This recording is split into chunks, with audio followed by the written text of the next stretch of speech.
नमस्कार दोस्तों, मौरी क्लासेस में आपका स्वागत है। आज हम जीके जीएस का प्रैक्टिस सेट दूसरा देखेंगे जो कि railway NTPC RPF constable group D के लिए काफी इंपॉर्टेंट है। तो चलिए हम शुरू करते हैं प्रश्न 1 से। हमें पहला प्रश्न दिया है। प्रश्न कह रहा है कि निम्नलिखित में से कौन सा नृत्य राधा और कृष्णा की रासलीला पर आधारित है। ऑप्शन में दिया है मणिपुरी नृत्य, सत्रिया नृत्य, कथक या फिर मोहिनीअट्टम। तो जो राधा कृष्णा की रासलीला पर आधारित है वो है मणिपुरी नृत्य। तो ऑप्शन नंबर ए हमारा इस प्रश्न का सही जवाब होगा। ठीक है। अब ये जो मणिपुरी नृत्य कहाँ का है, तो ये है मणिपुर का है। ठीक है। अगर हम यहाँ पर सत्रिया की बात करेंगे तो ये कहाँ का है, तो ये हमारा असम का है। उसके बाद यहाँ पर कथक की बात करते तो कथक कहाँ का है, तो ये हमारा उत्तर प्रदेश या फिर उत्तर भारत का। ठीक है। अगर हम यहाँ पर मोहिनीअट्टम की बात करें तो ये कहाँ का, तो ये हमारा केरल का है। ठीक है। तो ऑप्शन नंबर ए हमारा इस प्रश्न का सही जवाब हो जाएगा। अब चलिए हम बढ़ते हैं प्रश्न 2 पे।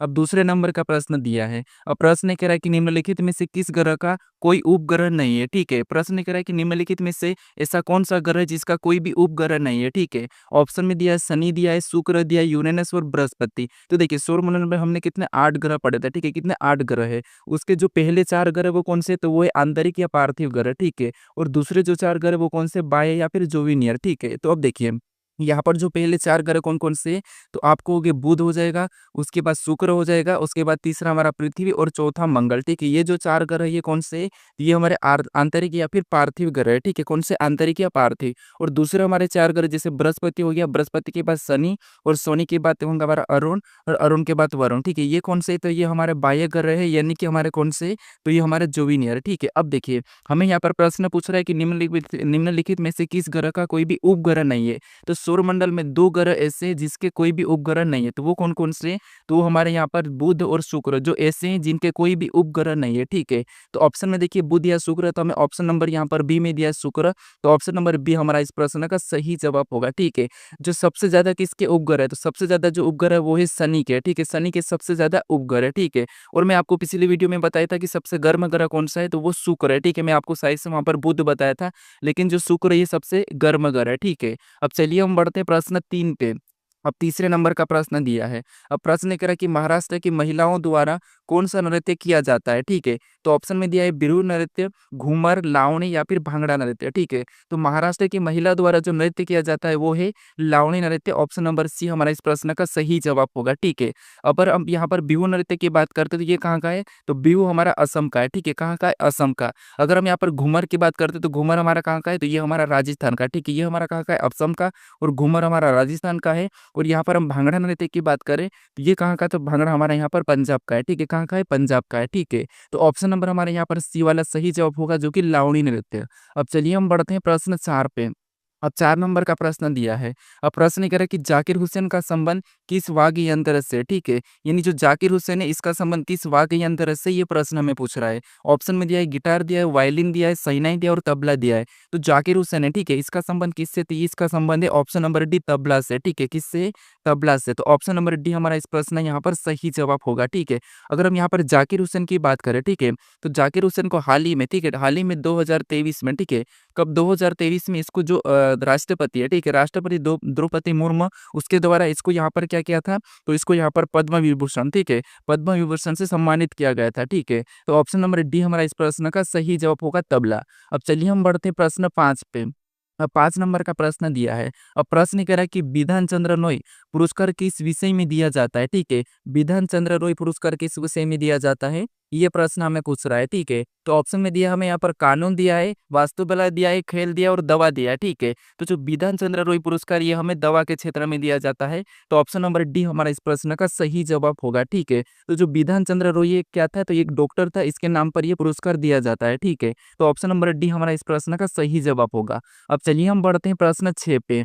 अब 6 नंबर का प्रश्न दिया है। अब प्रश्न कह रहा है कि हॉर्नबिल महोत्सव कितने दिनों के लिए आयोजित किया जाता है। हॉर्नबिल महोत्सव है जो कितने दिनों के लिए आयोजित किया जाता है, ये हमें प्रश्न पूछ रहा है। ठीक है। तो देखिए जो हॉर्नबिल महोत्सव ये 10 दिनों के लिए आयोजित किया जाता है। तो ऑप्शन नंबर बी हमारा इस प्रश्न का सही जवाब हो जाएगा। ठीक है। अब ये कब से कब तक किया जाता है, तो ये 1 दिसंबर से 10 दिसंबर के बीच किया जाता है। ठीक है। ये 10 दिन के लिए। ठीक है।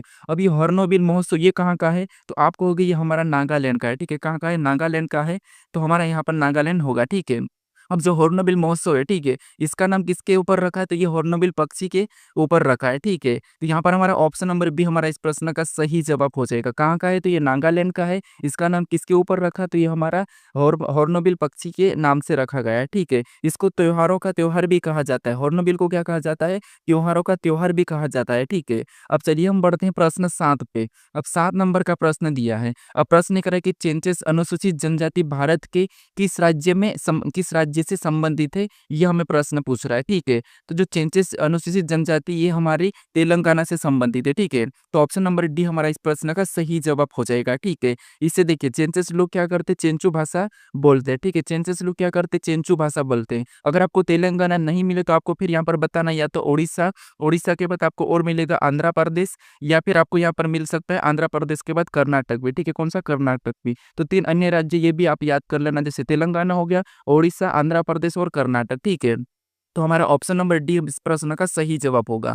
अब चलिए हम बढ़ते हैं प्रश्न 8 पे। अब 8 नंबर का प्रश्न दिया है। अब प्रश्न ये कह रहा है कि बराबर की गुफाएं निम्नलिखित में से किस राज्य में स्थित है? जो बराबर की गुफाएं ये निम्नलिखित में से किस राज्य में स्थित है? ये प्रश्न हमें पूछ रहा है। तो देखिए हमें ऑप्शन में दिया महाराष्ट्र, मध्य प्रदेश, बिहार और गुजरात। तो जो बराबर की गुफा है, ठीक है, ये कहाँ पर है? तो देखिए आप हम अपनी ओर से भी ऑप्शन लगाने की कोशिश कर, हम यहाँ पर एमसीक्यू सोल्व कर रहे हैं, ठीक है। और देखिए आपको अगर ये वीडियो अच्छा लग रहा है तो वीडियो को जरूर लाइक करें, और चैनल पर अगर नए हो तो इस चैनल को जरूर सब्सक्राइब कर रख लीजिए, ठीक है। अब देखिए आपको मैं रीजनिंग का भी वीडियो बहुत जल्दी बताने वाला हूँ, जो कि railway NTPC RPF constable group D के लिए होने वाला है, इंपॉर्टेंट, ठीक है। 30 से 35 क्वेश्चन रहने वाले हैं। तो यहाँ पर हमें क्या पूछ रहा है कि बराबर की गुफाएं किस राज्य में स्थित है? तो ये हमारे बिहार में स्थित है। तो ऑप्शन नंबर हमारा यहाँ पर सी वाला सही जवाब होगा, ठीक है। अगर हम यहाँ पर महाराष्ट्र की बात करते हैं तो मोटा-मोटा महाराष्ट्र में कौन सी गुफाएं है? तो एलोरा की गुफाएं इंपॉर्टेंट है, ठीक है। और यहाँ पर मध्य प्रदेश की बात करते हैं तो भीमबेटकाई की गुफाएं इंपॉर्टेंट है, ठीक है। तो हमारा ऑप्शन नंबर सी इस प्रश्न का सही जवाब होगा। अब चलिए हम बढ़ते हैं प्रश्न 9 पे। अब 9 नंबर का प्रश्न दिया है। अब प्रश्न कह रहा है कि एशियाई शेर का अंतिम शेष निवास स्थान कौन सा जंगल है? यानी जो एशियाई शेर है, ठीक है, जिसको मोदी जी हमारे भारत में लाया था, इनका अंतिम शेष निवास किस जंगल में है? ये प्रश्न हमें पूछ रहा है। तो इसका सही जवाब होगा गिर वन, ठीक है। ऑप्शन नंबर ए हमारा इस प्रश्न का सही जवाब होगा गिर वन। अब ये गिर वन कहाँ पर है? तो गिर वन हमारे यहाँ पर गुजरात में है, ठीक है। कहाँ पर है? गुजरात में है। यहाँ पर एशियाई शेर की मृत्यु हो गई थी, ठीक है। अगर हम यहाँ पर मोलाई की बात करें तो मोलाई कहाँ का है? तो मोलाई हमारा यहाँ पर देखिए जो मोलाई वन है, ठीक है, ये कहाँ का है? तो मोलाई वन की बात करते तो मोलाई हमारा यहाँ पर देखिए असम का है, ठीक है, ये हमारा असम का है। उसके बाद अगर हम कुकरेल की बात करते ये कहाँ का है? तो ये हमारा उत्तर प्रदेश का, यूपी का है, ठीक है। अगर हम बेटू कपूर की बात करते तो ये कहाँ का है? तो ये हमारा पश्चिम बंगाल का, ठीक है, ये कहाँ का है? पश्चिम बंगाल का। तो ऑप्शन नंबर हमारे यहाँ पर ए वाला सही जवाब होगा गिर वन, ठीक है, जो कि गुजरात में है। अब चलिए हम बढ़ते हैं प्रश्न 10 पे। अब 10 नंबर का प्रश्न दिया है। अब प्रश्न कह रहे कि भारत का राष्ट्रीय खेल किस दिवस को मनाया जाता है, ठीक है। तो भारत का जो राष्ट्रीय खेल किस दिवस को मनाया जाता है, ये हमें प्रश्न पूछ रहा है। तो देखिए ऑप्शन में दिया 15 अगस्त, 26 जनवरी, 30 जनवरी या फिर 29 अगस्त। तो जो भारत का राष्ट्रीय खेल है, ठीक है, ये कब मनाया जाता है? तो ये मनाया जाता है 29 अगस्त को। कब? 29 अगस्त। तो ऑप्शन नंबर डी हमारा इस प्रश्न का सही जवाब हो जाएगा, ठीक है। अगर हम यहाँ पर बात करते 15 अगस्त की, तो आपको पता है यहाँ पर स्वतंत्र दिवस मनाया जाता है, और 26 जनवरी को गणतंत्र दिवस मनाया जाता है, और 30 जनवरी को शहीद दिवस मनाया जाता है, ठीक है। कौन सा? शहीद दिवस। तो अब देखिए 15 अगस्त आपको पता है स्वतंत्र दिवस, 26 जनवरी गणतंत्र दिवस, और 30 जनवरी को शहीद दिवस, ठीक है। अब जो 29 अगस्त को जो राष्ट्रीय खेल दिवस मनाया जाता है, ये किसकी जयंती पर मनाया जाता है? तो आपको पता होना चाहिए मेजर ध्यानचंद की जयंती पर, ठीक है। तो मेजर मेजर ध्यानचंद का जन्म कब हुआ था? 29 अगस्त 1905 को, ठीक है। कब हुआ था? 29 अगस्त 1905 को हुआ था, और इसी की जयंती पर ये हमारा राष्ट्रीय खेल दिवस मनाया जाता है, ठीक है, भारत में। अगर हम यहाँ पर मेजर ध्यानचंद की बात करते हैं तो जो मेजर ध्यानचंद है, ठीक है, इसको हॉकी का जादूगर भी कहा जाता है, ठीक है। क्या कहा जाता है? हॉकी का जादूगर भी कहा जाता है, ठीक है। तो ऑप्शन नंबर हमारे यहाँ पर डी वाला सही जवाब हो जाएगा, ठीक है। अब चलिए हम बढ़ते हैं प्रश्न 11 पे।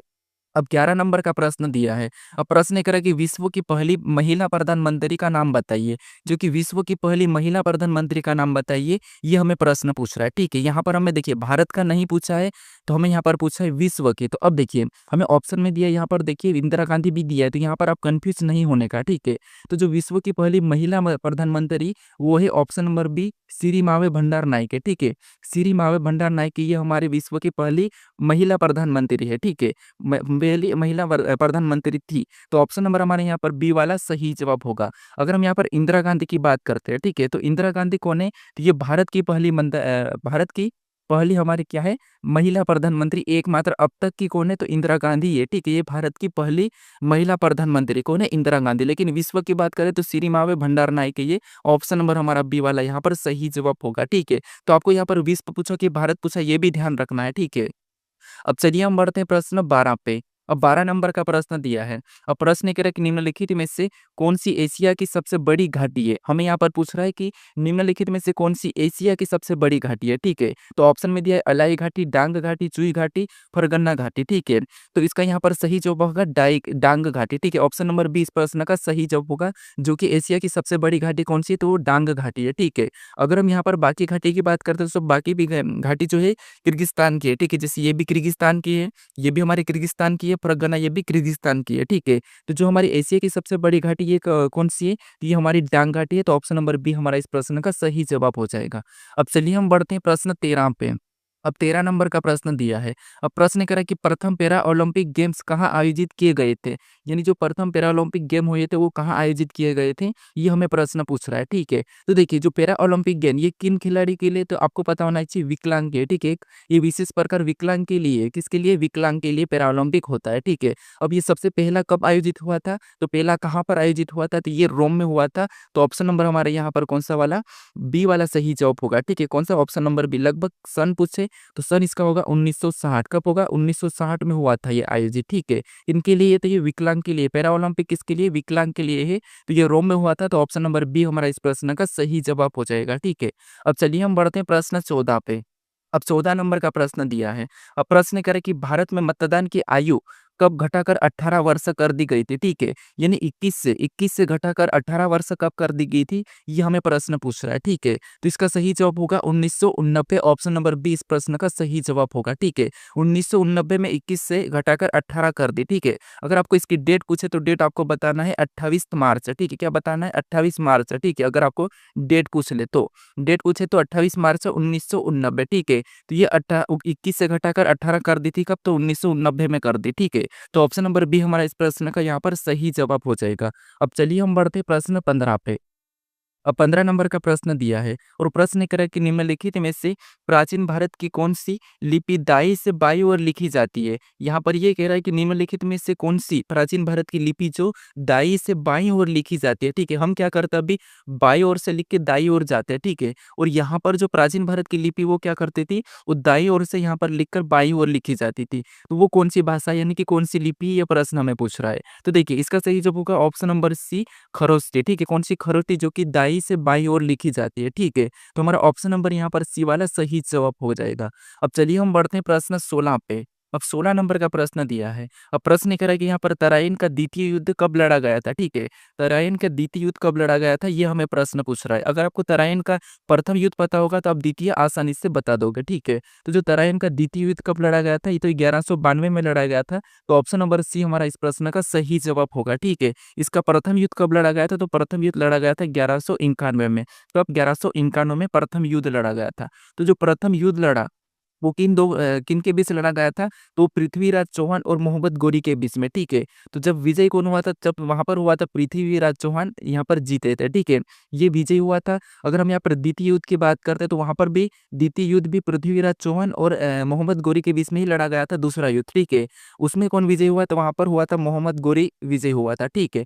पहले युद्ध में कौन, तो यहाँ पर पृथ्वीराज चौहान मतलब विजय हुआ था, और दूसरे युद्ध में कौन, तो वो मोहम्मद गोरी हुआ था, ठीक है। तो तराइन का पहला युद्ध 1151 और दूसरा युद्ध 1192, ठीक है। तो ऑप्शन नंबर सी हमारा इस प्रश्न का सही जवाब हो जाएगा। अब चलिए हम बढ़ते हैं प्रश्न 17 पे।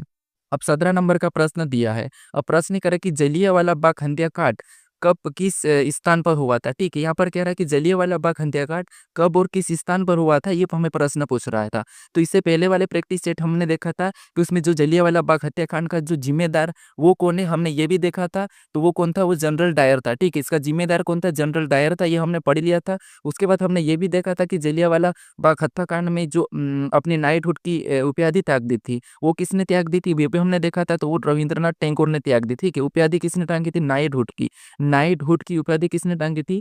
तो वो थी रविंद्रनाथ टैगोर ने, ठीक है। अब यहाँ पर प्रश्न करा कि जलियांवाला बाग हत्याकांड कब और किस स्थान पर हुआ था, ठीक है। तो हमने यहाँ पर जलियांवाला से रिलेटेड 3-4 प्रश्न तो कवर कर लिए। अब इसका सही जवाब होगा 13 अप्रैल 1919 अमृतसर में हुआ था, ठीक है। अमृतसर कहाँ पर है? तो ये हमारा पंजाब में है, ठीक है। तो ऑप्शन नंबर ए हमारा इस प्रश्न का यहाँ पर सही जवाब होगा, ठीक है। तो जलियांवाला बाग का हत्याकांड का जिम्मेदार कौन है? तो जनरल डायर है। ये इसमें नाइटहुड की उपाधि किसने त्यागी थी? तो वो है रविंद्रनाथ टैगोर, याद रखना, ठीक है। और कब हुआ था? तो 13 अप्रैल 1919 को हुआ था, ठीक है। अब चलिए हम बढ़ते हैं प्रश्न 18 पे। अब 18 नंबर का प्रश्न दिया है। अब प्रश्न कह रहा है कि निम्नलिखित में से कौन सी नदी का उद्गम राजस्थान में है, ठीक है। यहाँ पर कह रहा है कि निम्नलिखित में से कौन सी नदी का उद्गम राजस्थान में है, ये पर मैं प्रश्न पूछ रहा है। तो इसका सही जवाब हो जाएगा ऑप्शन नंबर सी, बनासकांठा, ठीक है। इसका उद्गम कहाँ पर है? राजस्थान में अरावली पहाड़ी में, ठीक है। बाकी अगर हम माही नदी की बात करते हैं तो जो माही ये हमारी धार जिले की, ठीक है, मध्य प्रदेश में धार जिले की विंध्याचल पानी से मतलब निकलती है, ठीक है। ये एमपी की है, ये भी हमारे एमपी की जो कि मुल्ताई से, ठीक है। उसके बाद नर्मदा की बात करें तो ये मेकल पर्वत श्रेणी अमरकंटक से निकलती थी, ये भी हमारी मध्य प्रदेश से ही, ठीक है। ये हमारी बनास हो जाएगी, हमारा ऑप्शन नंबर सी इस प्रश्न का सही जवाब होगा। अब चलिए हम बढ़ते हैं प्रश्न 19 पे। अब 19 नंबर का प्रश्न दिया है। अब प्रश्न कह रहा है कि निम्नलिखित में से कौन सी भारत की सबसे बड़ी प्रायद्वीपीय नदी है, ठीक है। अब देखिए, आपको पता है जीके जीएस एक ऐसा सब्जेक्ट है जो बहुत बड़ा है, ठीक है। जितना बड़ा उतना कम पड़ता है, तो इसीलिए आप क्या करना है, आपको डेली प्रैक्टिस करना चाहिए, एमसीक्यू लगाना चाहिए। अब यहाँ पर हम फिक्स ये नहीं कह सकते कि यही क्वेश्चन आएगा, अब पता नहीं कहाँ से क्वेश्चन आ सकता है। इसीलिए मैं आपको यहाँ पर इतिहास से क्वेश्चन दे रहा हूँ, भूगोल से दे रहा हूँ, अर्थव्यवस्था से दे रहा हूँ आपको, मैं यहाँ पर स्टैटिक जीके से दे रहा हूँ, सब कुछ आपको मैं मिक्स क्वेश्चन ला रहा हूँ, ठीक है।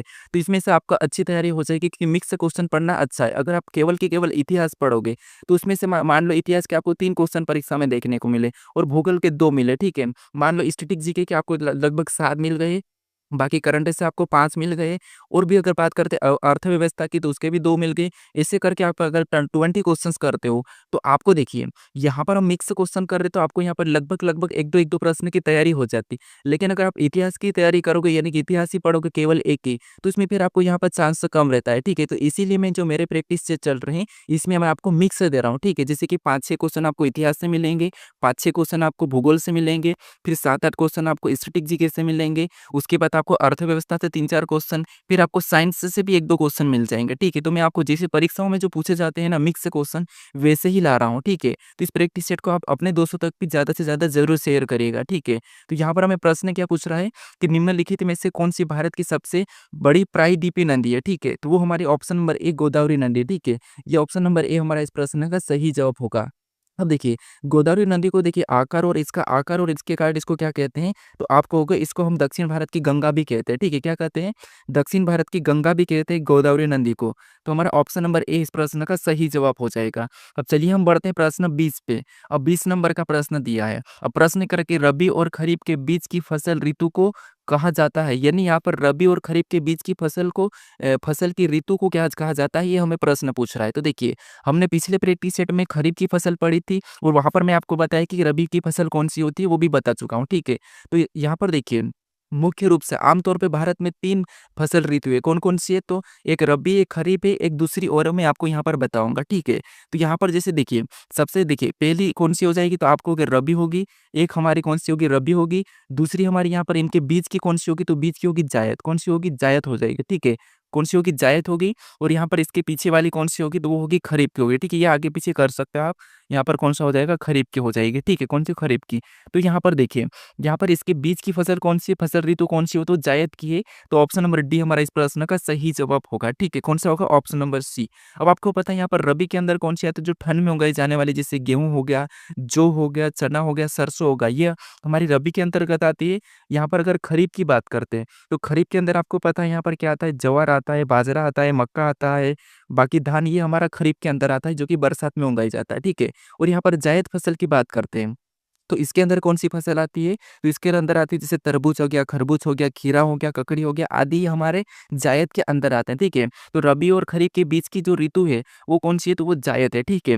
तो ऑप्शन नंबर डी हमारा इस प्रश्न का सही जवाब होगा। तो हम पिछले प्रैक्टिस सेट में यहाँ पर रबी और खरीफ की फसल पे बात कर रहे थे, अब दूसरे में हमने यहाँ पर जायद की भी बात कर ली, ठीक है। तो फसल के रिलेटेड आपका खत्म हो गया, यहाँ पर रबी, खरीफ और जायद में आप कन्फ्यूज़ नहीं होगे, ठीक है। ऐसे ही मैं आपको हर टॉपिक का यहाँ पर कवर करवाऊँगा। अब चलिए हम बढ़ते हैं प्रश्न 21 पे। अब 21 नंबर का का प्रश्न दिया है। अब प्रश्न करें कि निम्नलिखित में से कौन-सा स्थान गंगा नदी के तट पर स्थित नहीं है?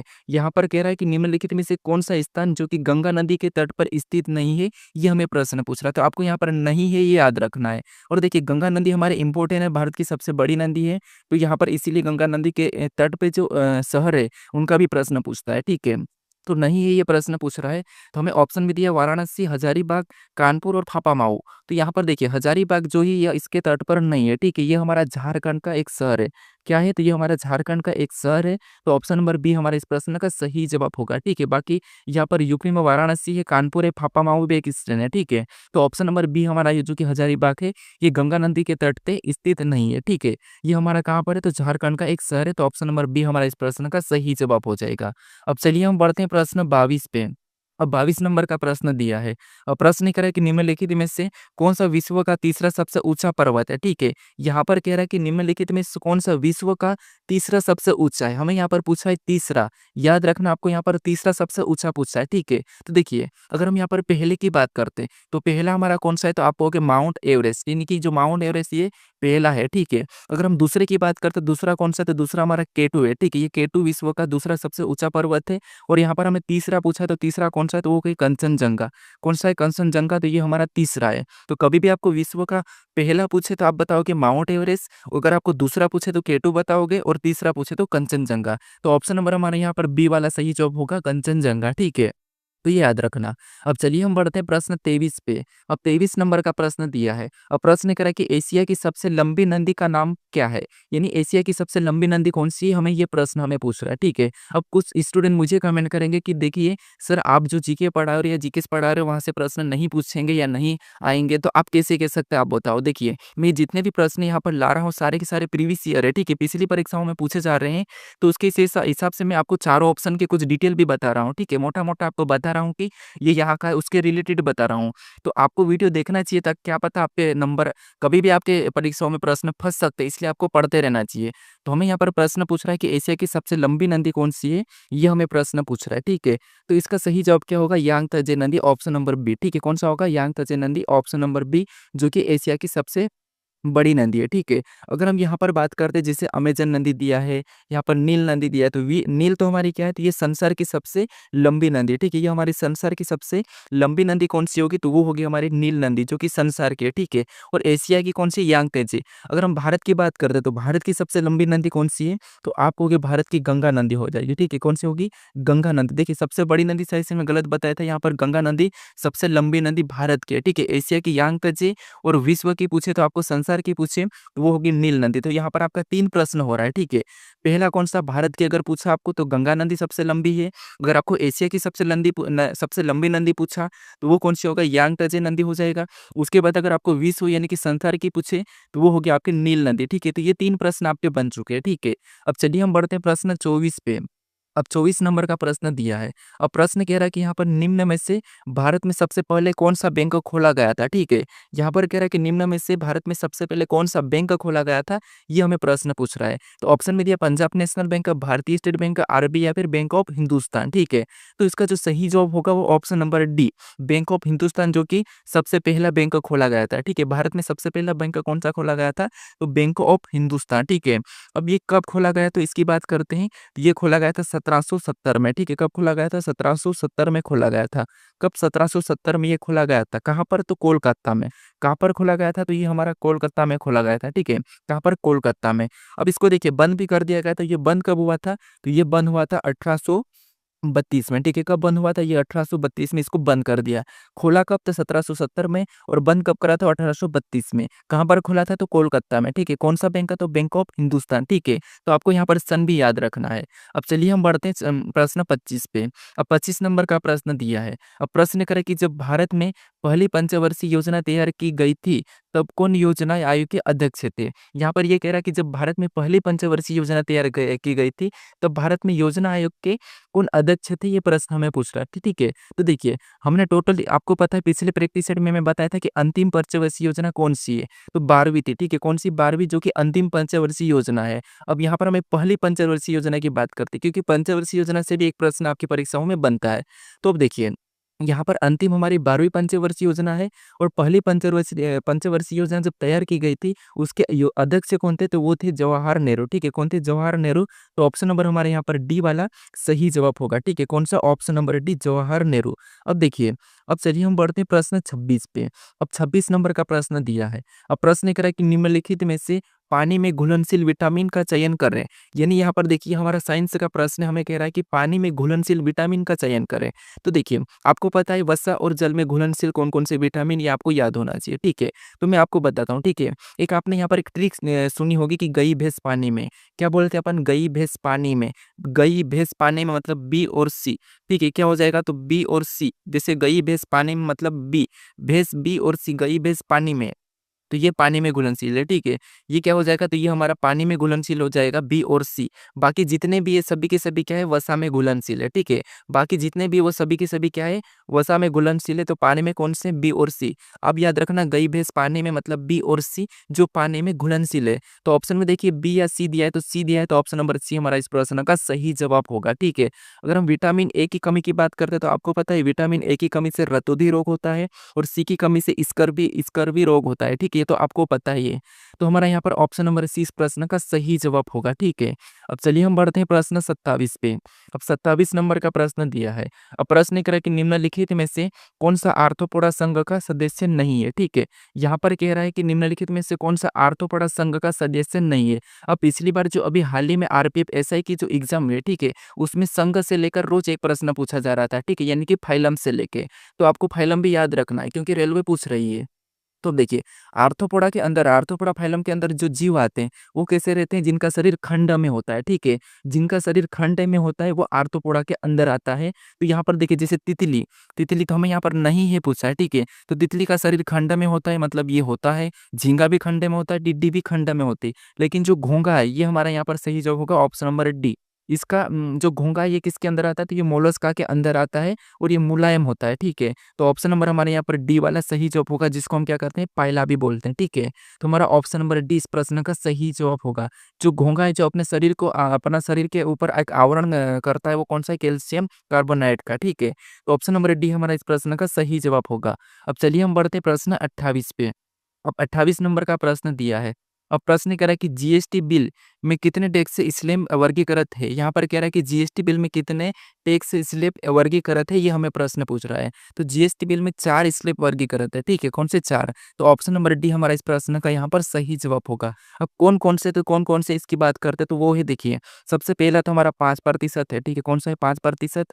और दूसरा हमारा कौन सा है? तो दूसरा हमारा यहाँ पर 12%, ठीक है। कौन सा है? 12%। और तीसरा हमारा 18%, ठीक है। तीसरा 18% और चौथा हमारा कौन सा है? तो चौथा हमारा यहाँ पर 28% हो जाएगा, ठीक है। कौन सा होगा? 28%। तो जो 4 टैक्स स्लैब है, ठीक है, 4 टैक्स स्लैब है, तो ये याद रखना। पहला कौन सा? 5%, दूसरा 12%, 18 और 28, ठीक है। तो ऑप्शन नंबर डी हमारा इस प्रश्न का यहाँ पर सही जवाब होगा। जो सबसे ज़्यादा बार यूज़ होता है, वो कौन-सा होता है? तो ये 18 और 12 सबसे ज़्यादा बार यूज़ होता है, ठीक है। अब चलिए हम बढ़ते हैं प्रश्न 29 पे। अब 29 नंबर का प्रश्न दिया है। अब प्रश्न कह रहा है कि जी के मान की खोज किसके द्वारा की गई थी? तो यहाँ पर देखिए, हमारा ऑप्शन नंबर ए इस प्रश्न का सही जवाब होगा, हेनरी कैवेंडिश ने, ठीक है। हेनरी कैवेंडिश ने जी के मान की खोज की थी, ठीक है। तो ऑप्शन नंबर हमारे यहाँ पर कौन-सा होगा? ए वाला यहाँ पर सही जवाब हो जाएगा, ठीक है। अब चलिए हम बढ़ते हैं प्रश्न 30 पे। अब 30 नंबर का प्रश्न दिया है। अब प्रश्न कह रहा है कि मोबाइल चार्जर होता है, यानी जो एक मोबाइल चार्जर है, एक क्या होता है? ये हमें प्रश्न पूछ रहा है। तो यहाँ पर देखिए, जो मोबाइल चार्जर एक होता है, वो होता है एक अपचायी ट्रांसफार्मर। तो ऑप्शन नंबर डी इस प्रश्न का यहाँ पर सही जवाब होगा, एक अपचायी ट्रांसफार्मर, ठीक है। तो ऑप्शन नंबर डी हमारा इस प्रश्न का सही जवाब होगा। अब देखिए, अगर आप इससे पहले वाले प्रैक्टिस सेट को नहीं देखे हो, तो यहाँ पर क्लिक करके उसे ज़रूर देख लीजिए। अगर आप इस चैनल को अभी तक सब्सक्राइब नहीं करे, तो इस चैनल को भी ज़रूर सब्सक्राइब कर लीजिए, ठीक है। अब ये वीडियो आपको दूसरा प्रैक्टिस सेट जीके जीएस का कैसा लगा, ये मुझे कमेंट करके ज़रूर बताएं, ठीक है। आपने पहले वीडियो में भी अच्छा रिस्पॉन्स दिया है, वहाँ पर भी आपने कमेंट किया, मैं आपके कमेंट का लाइक भी किया हूँ। तो आप मुझे इसमें भी कमेंट करके बताइए कि ये प्रैक्टिस सेट आपको कैसा लगा है। अब चलिए हम मिलते हैं नेक्स्ट वीडियो में।